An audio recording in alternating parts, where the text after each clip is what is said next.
Press conference रखी हुई थी और बुनियादी तौर के ऊपर हम तो कोई अच्छी खबर सुनाना चाह रहे थे। वो मियाँ नवाज शरीफ साहब का रोना धोना ख़त्म नहीं हो रहा था। मलका जज्बात ही बने हुए हैं वो आजकल, आपको पता है। और लंदन में बैठ के जिस किस्म की गुफ्तगू वो कर रहे हैं नवाज शरीफ साहब, उससे तो लगता है कि जैसे पता नहीं कोई ची गवेरा वहाँ बैठा हुआ है। और इनकलाब की ये जो किस्म जो नवाज शरीफ साहब यहाँ पे हमें इंट्रोड्यूस कराना चाह रहे हैं, तारुफ कराना चाह रहे हैं, ऐसा इनकलाब तो दुनिया ने देखा ही नहीं। कि कारकुन तो सारे यहाँ पे निकले, उनकी तहरीक के लिए निकले, उनके लिए निकले, उनके नज़रिए के लिए निकले, लेकिन नवाज शरीफ साहब मेफेयर में बैठेंगे और लंदन में अपने बच्चों के साथ एक रेस्टोरेंट एक्सप्लोर करेंगे, दूसरे दिन दूसरा रेस्टोरेंट एक्सप्लोर करेंगे, तीसरे दिन तीसरा रेस्टोरेंट एक्सप्लोर करेंगे। उनके कारकुन अलबत्ता यहाँ पे सड़कों पे रहें, वो अपने घरों पे ना जाएं। तो नवाज शरीफ साहब के बयानात की तरफ जो है वो मैं 1 मिनट के बाद जो है वो ज़रा तफसील से भी बात जो है उसके ऊपर करता हूँ। हालांकि मैं नहीं करना चाहता, बेसिकली तो उनका है, लेकिन हमने तो चूँकि रखा हुआ था, हमें गुस्सा ही पड़ा है, उन्होंने आधा घंटा हमारा ज़ाया कर दिया हमारा। तो बेसिकली देखें जी, हम तो आज लाहौर कलंदर के आतिफ साहब और आकिब जावेद साहब हमारे पास थे। हम तो इनके साथ एक बहुत ही ज़बरदस्त हम आज MOU हमने साइन किया है लाहौर कलंदर के साथ, जिसके तहत हम स्पोर्ट्स के अंदर टेक्नोलॉजी जो है वो हम ला रहे हैं। और देखिए टेक्नोलॉजी का इटसेल्फ इतना बड़ा जो एक कंट्रीब्यूशन है कि जब से ये आपको मालूम है कि सिर्फ ये जो हमारी एप्पल वॉच और जो उसके आईपॉड्स हैं, सिर्फ अगर आप इस स्पोर्ट्स का एक टेक्नोलॉजी का आप देखें तो इसकी जो फ़रोख्त है दुनिया में वो पूरी पाकिस्तान के एक्सपोर्ट से ज़्यादा है। $35 बिलियन का सेल है एप्पल की। और इसलिए बहुत ज़रूरी था कि पाकिस्तान के अंदर हम स्पोर्ट्स में टेक्नोलॉजी को लेकर के आएँ। हमारे कुछ अर्सा पहले मैंने एक ट्वीट किया जिसमें मैंने बताया कि किस तरह से जो ऑस्ट्रेलिया की एक क्रिकेट कंपनी है कोकोबारा, वो अपने बॉल के अंदर चिप लगा रहे हैं, जिसके बाद जो स्टैट्स हैं वो बड़े आसान हो जाएंगे। स्पीड क्या है बॉल की, वो टच कहाँ पे हो रहा है, बैट के अंदर जो टेक्नोलॉजी है वो क्या है। तो उससे हमारा जो मुझे जो रिस्पांस आया जो बच्चों का, जो पाकिस्तान के ब्रिलियंट जो हमारे ज़बरदस्त जो इस वक्त यूनिवर्सिटीज़ के अंदर हैं, बहुत ही ज़बरदस्त रिस्पांस था। और 5 कंपनीज़ ने मुझे अप्रोच किया जिन्होंने हमें बताया कि वो ये काम आसानी से कर सकते हैं। उसके बाद हमने जो सियालकोट की इंडस्ट्री है उसको हम जोड़ रहे हैं अपने टेक्नोलॉजी की कंपनीज़ के साथ, ताकि वो पाकिस्तान में ये जो टेक्नोलॉजी है इसको लेकर आ सके। हमारी जो एक्सपोर्ट्स जो हैं इस वक्त सियालकोट की, वो तकरीबन $350 से $450 मिलियन की है, जो हम स्पोर्ट्स गुड्स जो हैं वो एक्सपोर्ट करते हैं। इसका जो बहुत बड़ा हिस्सा है वो फुटबॉल से रिलेटेड है। जब फुटबॉल का वर्ल्ड कप वगैरह आ रहा होता है तो ये एक्सपोर्ट्स बढ़ जाती हैं, और जब ये इवेंट नहीं होता फुटबॉल का तो वो कम हो जाती हैं। हमारा इरादा ये है कि हम अपनी जो स्पोर्ट्स मैन्युफैक्चरर्स हैं उनको अपनी टेक्नोलॉजी कंपनी से जोड़ेंगे, और उसकी बड़ी इंपॉर्टेंस है।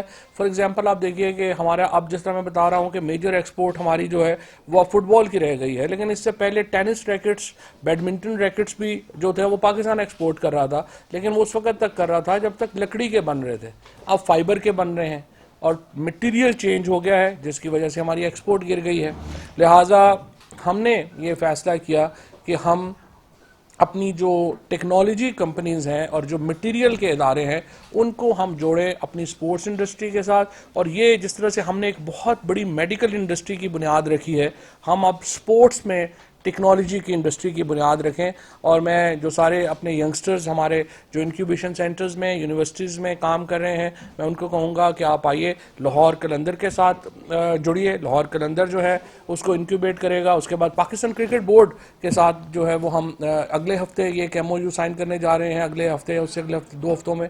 जिसके बाद Pakistan cricket board, Lahore Qalandar, ministry of science and technology और बाकी भी जो PSL की फ्रेंचाइजीज़ हैं, ये पूरा सपोर्ट करेंगी हमारी जो एफर्ट है कि हम स्पोर्ट्स के अंदर टेक्नोलॉजी को ला सकें, और इससे एक बड़ी एक नई सनत जो है उसका इजाफा होगा।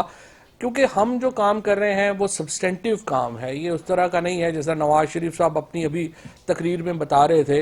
यानी आप देखिए कि इतना बड़ा मजाक जो उन्होंने आज किया कि उन्होंने कहा कि हमने डॉलर को $100 के ऊपर रखा, बट ये नहीं बताया कि डॉलर को 100 रुपए के ऊपर रखने के लिए 23 अरब डॉलर खर्च हुए। आप देखिए कि आपने बाहर से कर्जा लिया और वो कर्जा आपने बजाय इसके कि आप अपनी एक्सपोर्ट्स बढ़ाते, आपने उसको खर्च कर दिया 100 रुपए के ऊपर डॉलर रखने में, और उसके बाद जब वो थोड़ा सा हटा तो आपका बिल्कुल जो है वो मईशत बैठ गई। और जब हमें वर्षे में मिली, जब इमरान खान साहब ने हुकूमत संभाली, तो पाकिस्तान के पास 2 हफ्तों की गुंजाइश भी नहीं थी हमारे फॉरेन रिजर्व्स की। ये इकॉनमी थी जो वो छोड़ के गए, और अब बैठ के लंदन में, मेरा ये ख्याल है कि वो पाकिस्तान की इकॉनमी की बात नहीं कर रहे, वो अपनी इकॉनमी की बात कर रहे हैं। जब वो कहते हैं कि बड़ी स्टेबल इकॉनमी थी और बड़ा अच्छा चल रहा था और हर चीज़ जो है वो बड़ी कामयाब चल रही थी, उनके दौर में उनका ख़ानदान के बिजनेसेस बहुत अच्छे चल रहे थे, उनके अपने कारोबार बहुत अच्छे चल रहे थे। लेकिन जहाँ तक पाकिस्तान की इकॉनमी का ताल्लुक है, पाकिस्तान की इकॉनमी तो आप बिठा के गए हैं। नवाज शरीफ साहब के ऊपर जो इल्ज़ामात हैं, सबसे पहले तो वो इदारों के ख़िलाफ़ जो गुफ्तगू कर रहे हैं, इस वक्त उनका सिर्फ एक मोटिव है, और वो मोटिव ये है कि इदारों के अंदर तफरीक पैदा की जाए। पहले वो चाह रहे थे हुकूमत में और फ़ौज के अंदर तकसीम हो, अदलिया के अंदर तकसीम हो। जब उधर से नाकाम हुए हैं, अब इदारों को आपस में लड़ाना चाहते हैं। नवाज शरीफ साहब की अगर आप पूरी तकरीर देखें तो वो तकरीर ही ये है कि किस तरीके से हम इदारों को आपस में जो है वो लड़ाएं। और पाकिस्तान में मीडिया की जो आज़ादी है आज एक बार फिर साबित हुई है कि आप देखिए नवाज शरीफ की इस तरह की तकरीरें लाइव चलाई गई हैं, कभी अनप्रेसिडेंटेड है। हमारे तो प्राइम मिनिस्टर साहब का, इमरान खान का, मुझे आप बताइए एक तकरीर कभी पार्लियामेंट में हो जो लाइव दिखाई गई हो। और दूसरा, वो आज आके इमरान खान को क्वेश्चन कर रहे हैं कि आपने असासे कैसे बनाए, क्या किया। इमरान खान ने जो बनी गाला का घर बनाया, उसके लिए जो अदालत के अंदर आप ही के कहने के ऊपर हनीफ अब्बासी ने केस दायर किया था, वो केस 2.5 साल चला। इमरान खान जिंदगी में कभी किसी सरकारी ओहदे के ऊपर नहीं रहे, इसके बावजूद एक एक पर्ची अदालत के अंदर पेश की गई, 67 डॉक्यूमेंट्स पेश की गई। 40 साल पुराना जो उनका एग्रीमेंट था, जो कैरी पेकर का, वो भी पता नहीं वो कहाँ से उन्होंने रखा हुआ था या उनको मिला, वो भी अदालत के अंदर पेश हुआ। और उसके बाद इमरान खान का एक एक रुपया जो है वो जस्टिफाई हुआ। ऐसे नहीं है, आपको ये तो पता है कि टॉम हॉक मिसाइल आपने बनाए, आपको ये भी पता है कि पाकिस्तान का जो ये जो फाइटर त्यारा है JF थंडर, ये आपने बनाया। हर मोटरवे हमने, हर चीज बनाने का पता है। अगर नहीं पता तो ये नहीं पता कि हमारे अपार्टमेंट हमने कैसे बना लिए। अगर नहीं पता तो ये नहीं पता कि 32 कंपनियां कैसे बच्चों के नाम के ऊपर बन गई। अगर नहीं पता तो ये नहीं पता नवाज शरीफ साहब को कि मिलियंस ऑफ डॉलर्स अचानक उनके अकाउंटों में वारद कैसे हो गए।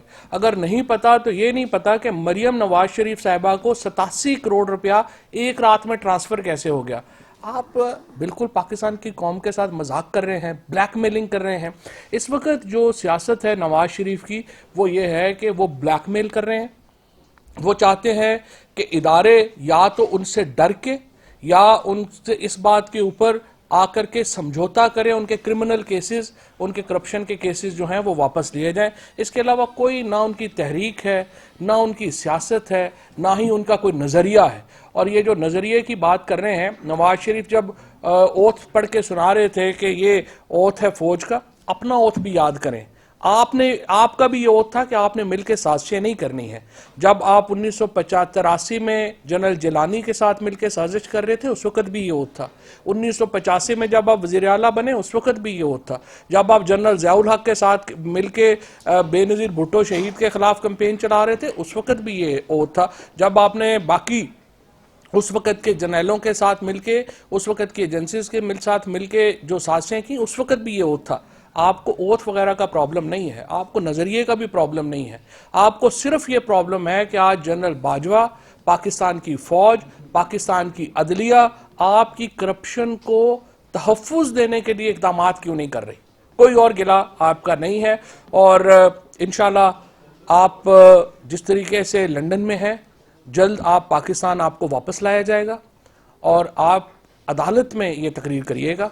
और जो उस वक़्त मुझे उम्मीद है कि जिन्होंने बाहर भेजा उनको अंदाज़ा हो गया होगा कि ये गलती थी उनको बाहर भेजना, और अब उनको वापस लाने की कार्रवाई अल्हम्दुलिल्लाह जो है उसका आगाज़ हो गया है। सो नवाज शरीफ साहब को मैं यकीन दिलाता हूँ कि बड़ी जल्दी हम उनको मौका देंगे कि वो आप जिस तरह अपने कारकुनों के साथ मोहब्बत का इजहार कर रहे हैं, जल्द ही वो पाकिस्तान में आके यहाँ पर बैठ के अपने कारकुनों को मोहब्बत का जो है वो करें। उसकी वजह यह है कि आप जितना पैसा मुस्लिम लीग के इन लीडरशिप ने नवाज शरीफ फैमिली ने जो है वो बाहर भेजा है, खाया है, उसका हिसाब जरूरी है। शुक्रिया। अच्छा फवाद चौधरी साहब, ये बताइए कि आप आज ये क्रिकेट के हवाले से बात कर रहे हैं, नेशनल एसेट है, एक बड़े हीरो भी आपके साथ बैठे हैं, इनके साथ बैठकर आप ये सियासी बयान वो शुरू हो गए ना, मैं तो कर रहा था कि ना करें। आप इनको कंट्रोवर्शियल करने की कोशिश कर रहे हैं क्या? किसको? वो नहीं क्या स्टूपिड सवाल किया। अच्छा सवाल ये है कि जनरल मियां साहब ने ये कहा है कि धरने में जनरल ज़हीरुल इस्लाम ने फोन करके कहा कि इस्तीफा दे दो, क्या उनको ऐसा करना चाहिए? तो 3 साल नवाज शरीफ साहब चुप क्यों रहे? अगर वो वज़ीर आज़म थे और जितने वो वज़ीर आज़म थे उनको उस वक्त बोलना चाहिए था। जब ये तो नहीं है ना कि जब आप अपनी मर्जी के ऊपर जो है आपको याद आया उस वक्त आपको बोलना शुरू हो गए। जब आप मीठा मीठा हप और कड़वा कड़वा थू, 15 साल तो वो उधर भी रहे। आपने कहा कि लंदन से वापस लाने की कार्रवाई शुरू हो गई है। आज तक बरतानिया का रिकॉर्ड है, जनरल परवेज के अलावा कभी किसी को उन्होंने एक्स्ट्राडाइट नहीं किया, तो किस तरह आपको उम्मीद है कि वो आएंगे? मैकेनिज्म क्या है? देखिए, इसमें फ़र्क यह है कि नवाज शरीफ कन्विक्टेड है, बाकी लोग कन्विक्टेड नहीं थे। सो इस वक्त अदालत का फ़ैसला है, जो बरतानवी अदालतें हैं, जो इस वक्त जो निज़ाम है वहाँ का, वो अदालतों के फ़ैसलों की कदर करता है। मुझे उम्मीद है वो जल्दी वापस आएंगे। तीर चलेगा ना तलवार उनसे, ये बाजू मेरे आजमाए हुए हैं।